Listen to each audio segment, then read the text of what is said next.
எழுத்தாளரும் வழக்கறிஞருமான என்னுடைய சொந்த ஊர் சிக்கத்தம்பூர் சிக்கத்தம்பூர், கரு திருச்சி ஜெயக்கண்ணன் மாவட்டம் எழுதிய பெரிய துறையூர் வானம் என்ற கவிதை தொகுப்பும் அவளும் நானும் என்ற துறையூர் சிறுவரின் வட்டம், சிறுகதை தொகுப்பும் திருச்சி மாவட்டம். சென்னை எங்களுடைய புத்தக திருச்சி மாவட்டம் கண்காட்சியில் மலைக்கோட்டை மாவட்டம் அறிமுகம் செய்து தமிழ்நாடு வைக்கப்பட்டது. முழுவதும் தெரியும். ஜெசிந்தா மலைக்கோட்டை பதிப்பகம் மாவட்டத்தில் வெளியிட்ட பல்வேறு இந்த எழுத்தாளர்கள், புத்தகங்களை கலை இலக்கியம் கவிஞர் தொடர்பான நாவே எழுத்தாளர்கள் இருக்கிறார்கள். தமிழ் கவி அந்த எழுத்தாளர்கள் எல்லாம் சதாசிவம் தொடர்ச்சியாக அந்த வரிசையில் தான் நான் முருகன் வந்திருக்கிறேன். ஆகியோர் அந்த அடிப்படையில் வாசகர்களுக்கு பார்க்கும்போது அறிமுகம் மலைக்கோட்டை செய்து வைத்தனர். மாநகர அந்த இந்த மாவட்டத்தினுடைய நிகழ்ச்சியில் எழுத்தாளர்கள் வழக்கறிஞர் ஏறத்தாழ ஜெயசீலன் கலந்து கொண்டு 300 எழுத்தாளர்கள் பெரிய வானம் கவிதை தொகுப்பை மதிப்பாய்வு செய்தார். பாட்டாளினி இந்த புத்தகங்கள் சென்னையில் நடைபெறும் அது புத்தக வகைப்படுத்தப்பட்டது.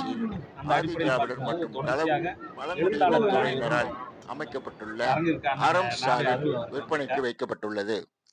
நான் நாவே அருள் பேசுகிறேன். அன்பு தோலை போன்றது, ஜாதி சட்டை போன்றது. இந்த மனிதர்கள் வினோதமானவர்கள். தோலை உரித்து கொள்கிறார்கள், சட்டையை கலத்த மறுக்கிறார்கள் என்று எனது ஆயுதம் கவிதை தொகுப்பில் வந்த கவிதையைத்தான் இப்பொழுது நான் சொன்னது. அதுபோன்று இப்பொழுது இளைய சக்திகள் எழுந்து நிற்கிறார். ஜெயக்கண்ணன் என்கிற என்னுடைய நண்பர், கவிஞர், வழக்குரைஞர், அவர் ஒரு புத்தகத்தை, கவிதை புத்தகத்தை கொண்டு வந்திருக்கிறார். அந்த கவிதையில் ஒரு தலைப்பை பார்த்தால் வண்ணதாசனும் கல்யாண்ஜியும் அவர்களோடு ஒரு காதல். வண்ணதாசனை பற்றி உங்களுக்கு தெரியும், சிறுகதைகள் எழுதுபவர்.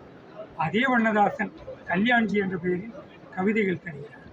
அவர் மிக அழகாக சொல்லுவார், இந்த காலத்தில் யானையை கூட பார்த்துவிட முடிகிறது, ஆனால் எறும்பைத்தான் பார்க்க முடியும். அப்படியான ஒரு கவிஞனை எழுதியிருக்கிற இந்த கவிஞனுக்கு எனது வாழ்த்துகள். பெரிய வானம் என்கிற இந்த புத்தகத்தை வாழ்த்தி இது பெரிய மதிப்பை தமிழ் சமூகத்தில் பெற வேண்டும். இந்த புத்தகத்திலே தேவதையின் வருகை என்கின்ற அந்த வரிகள், அந்த கவிதையின் வரிகள் எனக்கு ரொம்ப பிடித்திருக்கிறது. வரம் கொடுக்க தேவதைகள் வந்தபோது தூங்கினேன், வந்தபோது தூங்கிவிட்டு வாழ்க்கையெல்லாம் ஏங்கினேன். கவிஞர் மேத்தாவின் வரிகள் என்றோ, அவை எப்பொழுதும் காலம் கடந்த காதல் கல்விட்டு. வரிகள் கவிஞருக்கு மட்டுமல்ல, காதலின் தோற்றவருக்கும் அன்றோ என்ற அந்த வரிகள் எனக்கு ரொம்ப பிடித்திருக்கிறது. பொதுவாக ஒருவர் கவிதை எழுதும் பொழுது தன்னுடைய கவிதையை மட்டுமே எழுதுவார். இவர் மற்ற கவிஞர்களுடைய அந்த கவிதையும் எடுத்து அதை கையாண்டிருக்கிற விதம் எனக்கு மிகவும் பிடித்திருக்கிறது. இந்த பாரதியாரின் பிள்ளை போல இவர் பாரதி கவிதைகளையும் சிறுதொகுப்பையும் எழுதியிருக்கிறாரு. நம் தோழர் முகமறியா தோழர்களாக இருந்தாலும் முகமறிய செய்த சிறுகதை தொகுப்பு அவளும் நானும் தொகுப்பு. நாங்கள் வந்து முகமறிஞ்ச இதுவானது வந்து அவளும் நானும் தொகுப்பில் தான். அதில் வந்து சிறுகதைகள் வந்து எல்லாமே காதல் கவிதையாக இருக்கும். பாரதியார் சொல்லியிருப்பாரு, கண்ணம்மாவின் காதலி அப்படி, கல்லம்மா என் காதலின்னு சொல்லிட்டு. இவர் வந்து பாரதிதாசன் சொல்லியிருப்பாரு, காதலால் காதல் செய்வேன்னு சொல்லிட்டு.